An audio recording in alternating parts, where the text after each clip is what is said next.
আজকে রান্না করব ফুলকপি দিয়ে বড়ি। প্রথমে আমি ফুলকপিটা সিদ্ধ করে নেব।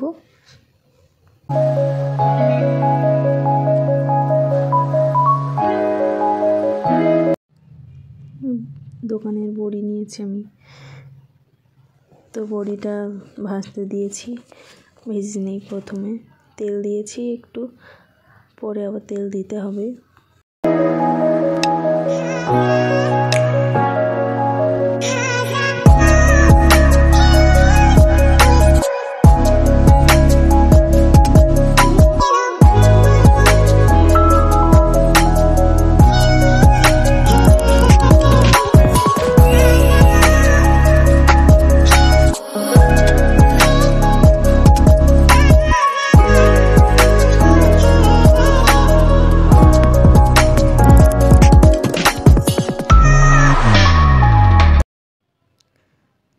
ফুলকপিটা সিদ্ধ হয়ে গেছে প্রায়।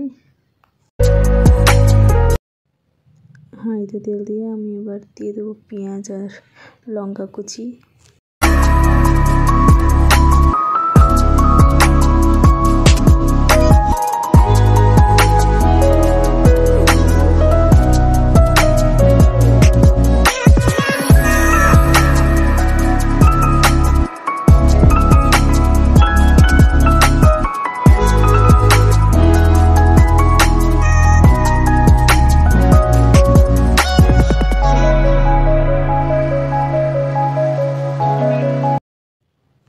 বাদামি কালার হয়ে আসলে দিয়ে দেবো আগে থেকে সিদ্ধ করে রাখা ফুলকপিটা, একটু নেড়ে চেড়ে।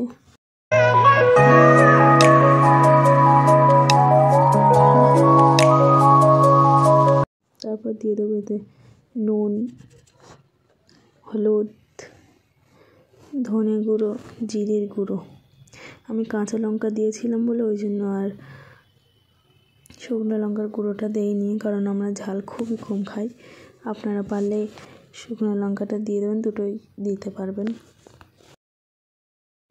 এর একটু জল দিয়ে কিছুক্ষণের জন্য ঢাকা দিয়ে রেখে দেবো।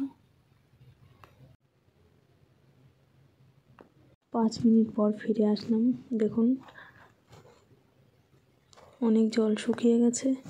এবার এতে দিয়ে দেবো কেটে রাখা আগের থেকেই কড়াইশুঁটি আর টমেটো।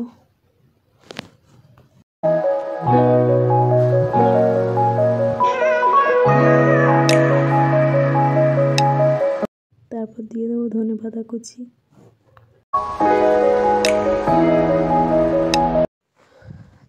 তারপর আবারও ঢেকে 5 মিনিট পরে আসলাম। এবার বড়িগুলো দিয়ে দেবো, নেড়ে চেড়ে একটু ফুটিয়ে নিয়ে 5 মিনিট পর কমপ্লিট রান্না।